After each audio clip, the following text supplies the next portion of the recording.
Assalamualaikum warahmatullahi wabarakatuh. Apa kabarnya Gus Baha Lover?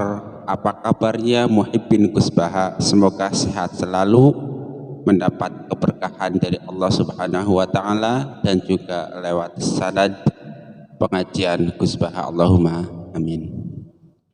Gus Baha Lover dan Muhibbin Gus Baha, seperti biasa saya hanya mau curhat saja. Begini Gus Baha Lover, sebelum saya mendengarkan ceramah Gus Baha, saya itu biasa bersolat berjamaah, rajin, rutin, bahkan sejak kecil ibu saya, keluarga saya melatih saya untuk rutin sholat berjamaah. Ya sampai sekarang biasa-biasa saja, hingga kemudian saya mendengarkan ceramah-ceramah Gus Baha.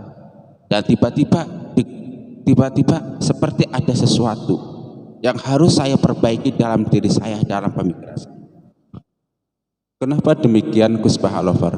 Ya, karena melaksanakan kebiasaan sholat berjamaah saya itu terkadang menimbulkan satu pemikiran bahwa alhamdulillah saya sudah jadi orang baik. Kemudian, nah ini yang bermasalah, tetangga-tetangga saya, orang-orang di sekitar saya yang sholatnya belum berjamaah ke masjid adalah orang-orang yang masih kurang benar, masih kurang pas. Dengan kata lain, saya menganggap diri saya benar dan orang lain tidak benar. Kemudian sholat berjamaah pun menjadi tolak ukur bagi saya untuk mengukur orang lain apakah sudah soleh atau belum soleh, sudah baik atau belum baik. Nah, hal-hal yang membuat saya bertanya ulang tentang kebiasaan saya tersebut adalah ceramah-ceramah Gus Baha tentang pemikiran Khawarij. Dari sekian banyak video-video Gus Baha yang saya tonton berulang-ulang, Gus Baha selalu menceritakan tentang Khawarij. Siapa itu Khawarij? Pemikiran Khawarij A, pemikiran Khawarij B, pemikiran Khawarij C. Pada akhirnya saya menemukan dua inti pemikiran Khawarij yang dijelaskan Gus Baha. Satu, orang-orang yang sok soleh atau sok khusyuk dan lain-lain. Dan yang kedua, orang-orang yang suka menyalahkan orang lain. Saya soleh, mereka tidak soleh. Saya khusyuk, mereka tidak khusyuk. Begitu Gus Baha Lover. Dan ternyata yang punya pikiran-pikiran Khawarij itu bukan hanya mereka saja, tetapi saya, tetapi mungkin sebagian Gus Baha Lover juga demikian. Kita menunjuk si A Khawarij, si B Khawarij, si C Khawarij, tetapi ternyata pemikiran-pemikiran mereka ada di dalam diri kita, yaitu seperti tadi itu. Gus Baha suka mencontohkan misalnya orang yang rajin tauhid, yang rajin tahajud. Mungkin sehari dua hari dia bangun malam jam 2 sholat tahajud, tapi tiba-tiba pada hari ke-8 misalnya dia keluar rumah, kemudian memandang rumah-rumah tetangganya nggak ada yang bangun. Wah, ini orang nggak benar, ternyata hanya saya saja yang bangun malam kemudian tahajud dan menjadi orang soleh. Mereka semua ini bangkai yang tidur tidak berguna. Itu contoh pemikiran Khawarij. Makanya kenapa judul ini saya kasih judul Aswaja berpaham Khawarij. Artinya ternyata ada orang-orang yang Ahlus Sunnah wal Jamaah, tulen mengaku Ahlus Sunnah wal Jamaah seperti saya misalnya, tetapi pikiran-pikiran Khawarij. Begitu. Kalau orang yang Khawarij punya pikiran Khawarij, ya sudahlah, mereka memang begitu. Tetapi kita orang-orang Aswaja berpikiran Khawarij harus diwaspadai. Contohnya seperti tadi itu. Nah, contoh pikiran Gus Baha yang sering dibahasakan oleh beliau itu misalnya adalah jangan sampai kita jadi orang soleh yang keterlaluan, jadi orang soleh yang seperti Khawarij. Kenapa demikian? Karena kesolehan versi orang Khawarij justru oleh Rasulullah SAW disuruh ditentang. disuruh dijauhi. Kenapa? Karena kesolehan model Khawarij bisa meruntuhkan sendi-sendi agama Islam. Gus Baha biasa menyontohkan tentang pentingnya muamalah di pasar, tentang pentingnya transaksi. Kata beliau, kalau orang-orang Khawarij yang dia rajin baca Al-Quran, rajin sholat, rajin puasa, tetapi terkadang enggan pergi ke pasar karena memandang pasar sebagai tempat terburuk, tempat maksiat, ada tempat apa, tempat. Padahal kata Gus Baha, hikmah di balik transaksi sangat banyak. Contohnya ketika seseorang melakukan transaksi jual beli, itu kan artinya dia sedang mencari halal dengan cara yang benar, tidak dengan cara yang salah, seperti mencuri, mencopet, menipu, ghosab dan lain-lain dan lain-lain dan lain. Sementara orang-orang Khawarij akan tidak suka dengan hal-hal yang tersebut. Singkatnya dalam bahasa saya itu, kalau kesolehan ada dua, itu ada kesolehan individual dan ada kesolehan sosial. Maka ciri utama Khawarij salah satunya adalah dia fokus terhadap kesolehan individual dan mengabaikan kesolehan sosial. Atau kalau dalam terminologi agama ada ibadah maghdoh dan ada ibadah khairu maghdoh. Nah, pikiran-pikiran Khawarij itu lebih fokus terhadap ibadah khairu maghdoh dan ibadah maghdoh maksud saya, dan mengabaikan ibadah khairu maghdoh. Tetapi bahasa sederhana Gus Baha itu ojo geman dadi wong alim gitu kan. Ojo geman dadi wong soleh, ojo geman dadi wong sok khusuk. Biasanya yang jadi candaan beliau itu dengan Rohin atau siapa satu lagi, dengan saudara Rohin. Nah, contoh untuk kesolehan individual yang kurang mengabaikan kesolehan sosial. Yang kedua, dalam bahasa Gus Baha, kesolehan model Khawarij ini itu justru kesolehan yang bisa menimbulkan tragedi. Beliau menyontohkan bahwa pada zaman Sayyidina Ali berbeda pendapat dengan Sayyidina Muawiyah. Ini orang-orang Khawarij itu ya sangat soleh. Mereka rajin baca Al-Quran, rajin sholat. Tetapi karena kekhusuannya tersebut, pada akhirnya mereka menyalahkan bahwa Sayyidina Ali sikapnya salah, pemimpin kok begitu. Muawiyah pun salah, orang kok memberontak pada pemimpin misalnya. Dan pada akhirnya menyalahkan Sayyidina Ali, menyalahkan Sayyidina Muawiyah, dan membuat gerakan sendiri yang di kemudian hari bernama gerakan Khawarij. Salah satu pikirannya itu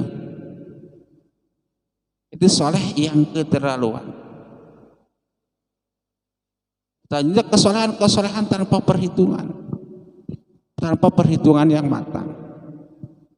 Misalnya Gus Baha suka menyontohkan contoh kesolehan tanpa perhitungan, misalnya memandang bahwa perempuan itu adalah sumber fitnah.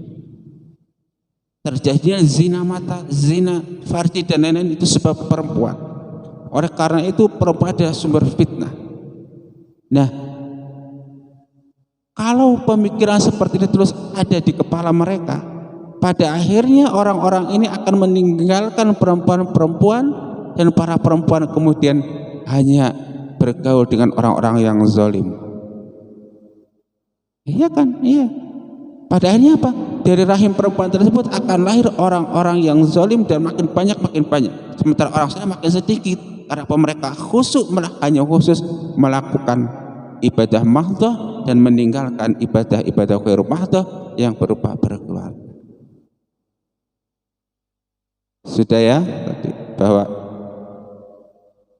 salah satu ciri utama orang Khawarij adalah kesolehan mereka justru bisa menimbulkan tragedi. Di Indonesia misalnya, terkadang kita mendengar pemberitaan adanya oknum umat Islam yang melakukan pemboman, misalnya, melakukan tindakan-tindakan terorisme dengan atribut-atribut keislamannya. Itu karena mereka bisa jadi punya pemikiran-pemikiran model Khawarij ini, yang mereka merasa benar sendiri, merasa salah sendiri, orang lain salah, orang lain tidak benar, sehingga perlu dilawan, perlu diperangi kalau bisa halal darahnya. Itu yang satu ciri khas, salah satu ciri khas Khawarij. Ciri khas yang kedua, kaum Khawarij itu mudah menyalahkan orang lain. Ciri yang pertama, dia sok suci, sok soleh. Ciri yang kedua, dia suka menyalahkan orang lain. Nah, pun sama. Ternyata yang suka menyalahkan orang lain itu bukan Khawarij saja, tetapi kita aswaja juga. Ya kan? Sama. Kita merasa sok suci yang sudah memeluk aswaja versi kita, tetapi kemudian kita menunjuk orang lain bukan aswaja, orang lain salah, orang lain sesat. Lalu apa kita bedanya dengan Khawarij? Jangan sampai kita orang-orang aswaja yang justru punya pemikiran dan punya perilaku seperti orang-orang Khawarij. Itu lebih bahaya, jadi bahaya laten gitu. Kenapa bahaya? Ya kalau orang Khawarij sudah jelas orang Khawarij. Tapi kalau kita orang aswaja punya pemikiran Khawarij gak kelihatan, maka kita harus sama-sama mewaspadai diri kita sendiri bahwa jangan sampai saya jadi orang aswaja tetapi yang punya pikiran dan pemahaman orang Khawarij seperti itu. Nah, itu ternyata terkadang kita itu menyaksikan banyak sekali orang-orang Khawarij zaman sekarang misalnya. Orang khusyuk sekarang misalnya adalah orang yang hanya ibadah saja, tidak mau mengajar ngaji, tidak mau membuat madrasah dan berpartisipasi dalam pendidik umat. Meskipun juga suka menyalahkan orang lain, mereka juga suka menyalahkan orang lain, partai lain, organisasi lain tanpa mau terlibat aktif di dalamnya sampai menjadi teroris dan menghalalkan darah orang-orang. Begini misalnya, saya saja di sekitar saya saja, misalnya saya sebagai seorang RT lah, wakil RT, di situ menyaksikan dengan kepala sendiri orang-orang ahlu sunnah wal jamaah yang semadzhab dengan saya, yang punya faham ahlu sunnah wal jamaah ikut pada Imam Asy'ari dan Imam Maturidi. Itu banyak mereka-mereka yang rajin sholat berjamaah, rajin puasa, tetapi tidak punya kontribusi sama sekali terhadap masyarakat sekitar. Kalau ada kerja bakti nggak mau datang misalnya. Kalau ada acara-acara pengajian takbir akbar nggak mau datang, nggak mau berpartisipasi. Kemudian istilahnya cuek bebek lah. Jadi dia di tengah-tengah masyarakat itu nggak ada kontribusinya untuk perubahan dan perbaikan masyarakat. Ini harus hati-hati. Jangan-jangan itu adalah kita, bukan mereka. Bukan. Itu yang harus kita waspadai dan yang selalu terus diulang-ulang oleh Gus Bahy itu, jangan sampai jadi sok soleh, sok suci dan sok lainnya, karena nanti akan terjebak menjadi orang Khawarij tanpa terasa. Nah sekarang pertanyaannya begini, Gus Bahy, bagaimana caranya supaya kita orang-orang aswaja tidak terjebak menjadi orang Khawarij secara otomatis? Bagaimana caranya kita orang-orang aswaja supaya tidak punya pikiran dan perilaku orang-orang Khawarij? Maka satu yang diungkapkan Gus Bahy itu harus mengingat bahwa manusia ini berstatus ganda di akhir zaman itu. Maksudnya berstatus ganda itu gimana? Ya, satu sisi dia adalah orang yang sedang bermaksiat, tetapi pada sisi lain dia adalah orang yang taat. Contoh yang beliau contohkan misalnya ada pada satu hadis, Atani Jibril fabasyarani annahu man mata min ummatika la yusyriku billahi syai'an dakhala jannah. Fakultu wa in zana wa in syaraqa faqala wa in zana wa in syaraqa.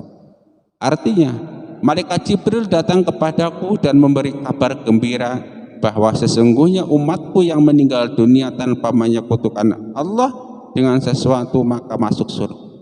Aku bertanya, walaupun dia telah berzina dan mencuri? Jibril menjawab, walaupun dia telah berzina dan mencuri. Hadis riwayat Imam Bukhari dan Imam Muslim dari Abu Dzar. Status hadis ini sahih. Hadis ini dapat Anda racak dalam kitab Sahih Bukhari nomor 1237 dan dalam kitab Sahih Muslim hadis nomor 94, kemudian dalam kitab Al-Jami' Shaghir nomor 78. Poinnya adalah begini. Wa in zana wa in saraq. Oke, seseorang berstatus sebagai pezina. Tetapi selain berstatus sebagai pezina, orang tersebut juga berstatus sebagai orang yang tidak menyekutukan Allah, yaitu man qala la ilaha illallah dakhalal jannah. Itu satu ganda. Nah, ini orang-orang Khawarij ketika melihat orang berzina langsung akan mengucap berzina tuh dosa besar, masuk neraka. Tetapi kita aswaja seyogianya berpikiran bahwa oh, selain berzina dia juga orang-orang Islam, orang-orang yang tidak musyrik. Jadi mungkin saja zinanya diampuni, kemudian dia sekarang berstatus sebagai orang yang bertaubat, sebagai orang Islam. Tetapi kemungkinan kedua juga ada. Kemudian kita menghalalkan zina juga nggak bisa, menghalalkan mencuri juga nggak bisa. Bahwa mencuri satu poin kesalahan iya, tetapi ada poin lain, yaitu poin kebenaran, bahwa mereka adalah orang-orang yang tidak musyrik, mereka adalah orang-orang yang mengucapkan la ilaha illallah. Jadi ingat, begitu kita melihat kesalahan orang ini jangan langsung berpikir dia salah karena ini. Tetapi kita juga harus ingat ada status keduanya, bahwa dia mungkin saja bahwa dia mungkin melakukannya karena terpaksa, sehingga kita tidak menjadi pemikiran-pemikiran seperti orang-orang Khawarij. Ingat bahwa terapi untuk supaya kita tidak menjadi Khawarij, yang pertama, ketahuilah bahwa setiap orang di zaman modern ini kemungkinan punya status ganda, bahwa dia sedang bermaksiat iya, tetapi dia juga mungkin bertobat. Bahwa dia sedang bermaksiat iya misalnya, tapi mungkin kemaksiatannya karena terpaksa. Contoh yang lainnya misalnya ada pengajian tabligh akbar atau pengajian keseharian di daerah kita, itu antara laki-laki dan perempuan bercampur baur. Ini kan sebuah maksiat terjadi justru di pengajian. Ini 2 poin. Nah, orang-orang Khawarij mungkin akan langsung berkata, wah itu pengajian nggak benar tuh, bid'ah. Masa laki-laki dan perempuan bergabung menjadi satu, maksiat itu dosa. Nah, bid'ah itu. Nanti kesana-sana ujung-ujungnya musyrik, kafir dan lain-lain dan lain. Oh iya. Nah, kalau melihat peristiwa seperti itu sebagai contoh misalnya, ini kan umat Islam yang berstatus ganda. Pada satu sisi ngaji adalah kebaikan, tapi pada sisi lain bercampurnya laki-laki dan perempuan adalah sebuah maksiat. Harus berpikir kemungkinan itu sehingga kita kemudian tidak punya pikiran-pikiran yang radikal. Contoh lainnya misalnya perempuan yang pergi ngaji dengan membuka aurat. Kita sering menyaksikan kalau ada pengajian atau ada wanita-wanita pergi ke masjid, itu dia wanita yang pakai kaos lekpong misalnya, terus pakai rok sebatas lutut, tapi dia bawa mukena, itu kan dia membuka aurat sebagai maksiat, tetapi pada saat yang sama dia juga berstatus fisabilillah karena mau ngaji. Ayo, mau hukumnya mau menghukumi dia membuka auratnya atau mau menghukumi dia fisabilillah mau berangkat ngaji atau berangkat ke masjid, kan 2 status ganda. Kalau orang Khawarij akan memilih pemikiran yang menyalahkan orang lain, salah masa mau ngaji buka aurat, salah masa ke masjid membuka aurat dan lain. Nah, kita jangan sampai begitu. Karena apa? Karena harus kita pahami manusia zaman akhir ini terkadang sering berstatus ganda. Nah, yang kedua, supaya kita nggak jadi Khawarij, itu terapinya pahamilah bahwa segala sesuatu itu ada prosesnya. Sehingga kalau kita punya pemahaman segala sesuatu ada prosesnya, tidak ketika melihat sesuatu yang menurut kita salah, tidak serta-merta menyalahkan orang tersebut. Kenapa? Karena kita paham ada proses, mungkin sebentar lagi dia akan berubah lebih baik, mungkin sebentar lagi dia akan berubah. Misalnya ini kita melihat ada orang sudah azan berbunyi, kita pergi ke masjid, kita masih melihat tetangga kita nyantai-nyantai saja, seperti tidak ada keinginan untuk belajar, untuk berangkat sholat berjamaah. Kita tidak serta-merta, wah ini orang kedunian ini, orang-orang yang diperbudak oleh duniawi. Orang sudah azan kok masih terus kerja, nggak pikirkan sholat berjamaah, nggak langsung begitu. Karena siapa tahu dia nanti sebentar lagi mandi kemudian menyusul kita sholat berjamaah. Jadi kita husnudzon kepada orang lain, tidak langsung menyalahkan. Misalnya ada anak-anak muda yang suka mabuk-mabukan misalnya, ketahuan oleh kita nggak langsung memvonis, wah ini nih orang-orang mungkar nih harus kita rubah. Nggak begitu caranya. Kita berpikir siapa tahu sekarang pemuda mabuk-mabukan, nanti sebulan 2 bulan ke depan dia tobat dan menjadi pemuda yang baik. Jadi pahamilah bahwa masih ada proses. Setiap kita melihat kemungkaran yang tidak baik harus itu. Kita sabarlah, ojo kesusu menyalahkan orang lain, ojo kesusu memvonis orang lain, karena setiap sesuatu ada prosesnya. Kemudian yang ketiga, supaya kita enggak menjadi orang-orang khawarij, kata Gus Bah, itu dibalik segala sesuatu itu ada hikmahnya. Dan jangan menentang keputusan Allah dan Rasul. Oh iya, sesuatu ada hikmahnya. Orang-orang khawarij ini kan terkadang tergesa-gesa mengatakan kebijakan Rasulullah SAW tidak tepat, salah. Karena apa? Bertentangan dengan hukum Allah misalnya. Mereka nggak tahu bahwa di kebaikan itu ada hikmahnya. Contoh misalnya ketika Rasulullah SAW membagi harta rampasan perang kepada orang-orang yang soleh, sejak lama Rasulullah memberi sedikit atau bahkan tidak memberi, tapi justru kepada orang-orang yang baru masuk Islam dan kelihatannya belum mantap, Rasulullah SAW memberi banyak. Orang-orang khawarij yang pikiran orang khawarij itu memprotes terhadap keputusan Rasulullah SAW. Kenapa orang-orang yang sudah kerja banyak, berjuang banyak mendapatkan sedikit, sedangkan orang-orang yang kasarnya nggak ngapa-ngapain malah dapat banyak? Orang khawarij protes karena dia nggak tahu bahwa hikmah di balik itu adalah Rasulullah SAW memberi sedikit pada orang-orang yang baru masuk Islam atau yang kelihatannya Islamnya masih lemah, supaya keislaman mereka makin kuat. Sedangkan orang-orang yang Islamnya sudah kuat, mereka sudah tipe memberi, mereka sudah pejuang, sehingga apa? Itu banyak hal, pada banyak hal kaum khawarij tidak sepakat dengan Rasulullah karena kebijakan, karena dia tidak bersabar. Dia langsung begitu melihat kesalahan, langsung menyalahkan orang. Mudah-mudahan bermanfaat.